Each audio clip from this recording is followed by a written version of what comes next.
Alright, welcome back everyone. Day 4, Lions of Leipzig.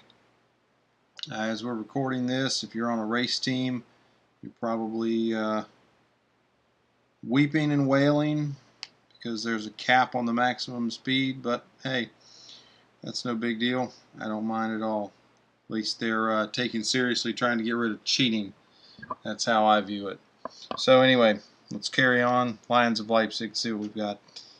Leipzig is known for taking turns and straights from around the world, combining them into a test track. Porsche has been kind enough to show us around. Great.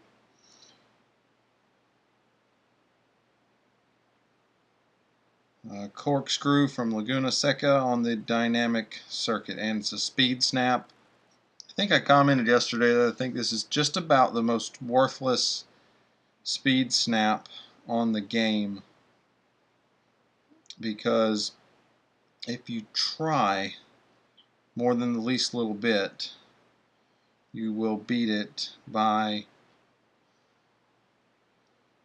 what I was 35 kilometers an hour over the goal speed, and I really didn't run that good, so whatever. Speed snap at the dynamic circuit. There you go. There's your first goal. Not too bad, but it's definitely not great. Autocross, carousel, corkscrew, parabolica. Okay. Autocross on the dynamic circuit. Let me actually pause this. I just realized I had the setting different. Okay. And we're off. I don't even know what the target speed is. 32 seconds. This is actually an interesting section right here. You can actually put the rear of the car up on the rail if you want and just sort of grind it around there. It's interesting. And then I find it a bit humorous that they say this is like the Parabolica at Monza, because yeah, sure, Parabolica, if the Parabolica was taken at about 75 miles an hour rather than 150. But anyway, it might be coming off that I don't really like the dynamic track. It's not that I don't like it, it's just a lot of the goals here are weird. The dynamic circuit. Watch the video. Great. Let's see what we have here. I guess I'll play this for you just for fun. As you can see right here, they actually don't have a wall, because this is sort of this is the skid pad area. They have no wall. Obviously we have one on the inside there in the game. Coming down, bit of a long straightaway.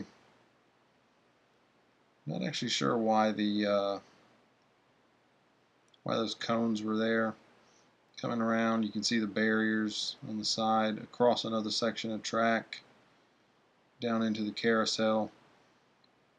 You see the metal barriers on the outside of the carousel in the game, and in real life, if we're being honest, you can actually just lay the rear end of the car around there, and you can stay on the rails and grind it around. You don't really see that with real cars anymore, because it does destroy the car, but many years ago in NASCAR, that used to be a real thing. They would get the car going, and they would just put the rear fender of the car right up on those right up on the guardrail, and they could get through turns, big bank turns, really without having to. That seems a little silly and contrived, whatever those barriers are. Okay, anyway. Great. Time trial, Porsche test track, do it in 55 seconds. suspect with my upgrades I should be able to do that pretty fast, but I will. Yeah. Okay. This is always a difficult track to get used to. I'm actually just going to turn assists on. This is actually a difficult track to get used to because with a lot of cars, you actually have to hit the brakes really at the start and finish line, and the short circuit is just the same. As you can see, you can get very far down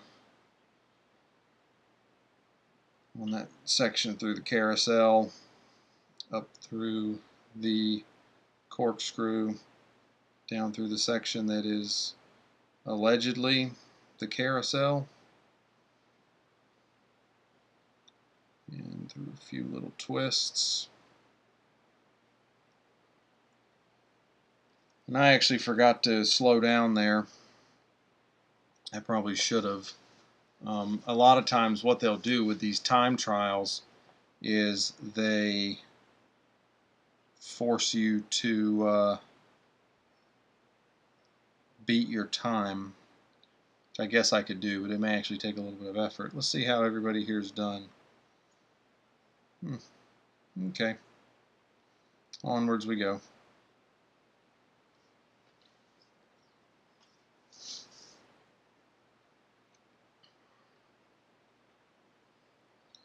Finish any lap with 88 miles per hour without going off track, and we're back on the dynamic. I'm going to turn assists off for this one. I don't even know what. Oh, I'm in 8th place. Just have to finish.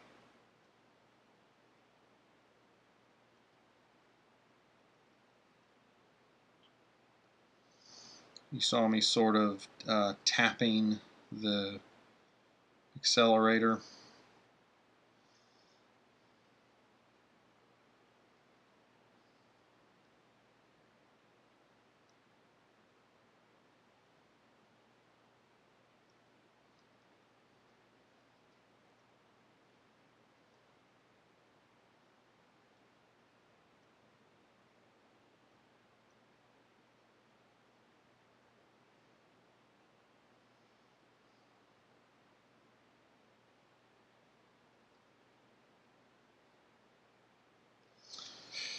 Okay. So you have to finish that with an average speed. That paid pretty decent fame to not have to run just a single lap. So that was pretty good.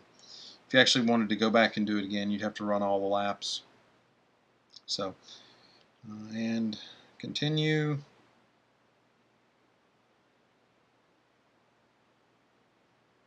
Virtually certain that was the last goal. It was. So normally I would have actually messed that up a bit because I wouldn't be able to service the car, but in this case I already own the car. And 10 gold, that's pretty good. I already own the car, so I will go and find it, pull it up, and put it into service for tomorrow. Yeah, whatever Magnus and Eric are saying. Okay. Fun event. I hope everybody's getting along well. I think I've said it before. The reports are that you can win the car with just 7 upgrades, and you can do 10 upgrades total for just race dollars, not have to spend any gold. With this one, there's definitely no reason to not win the car unless you're very, very short on racing dollars. But I think it's about $1.5 million race dollars that you need to win the car. It's definitely worth that. You definitely see it come up in the weekly time trial tournament. It has been the top car a few times, and so yeah, good car. make sure you go for it. And that's it. I'll see you again tomorrow. Good day.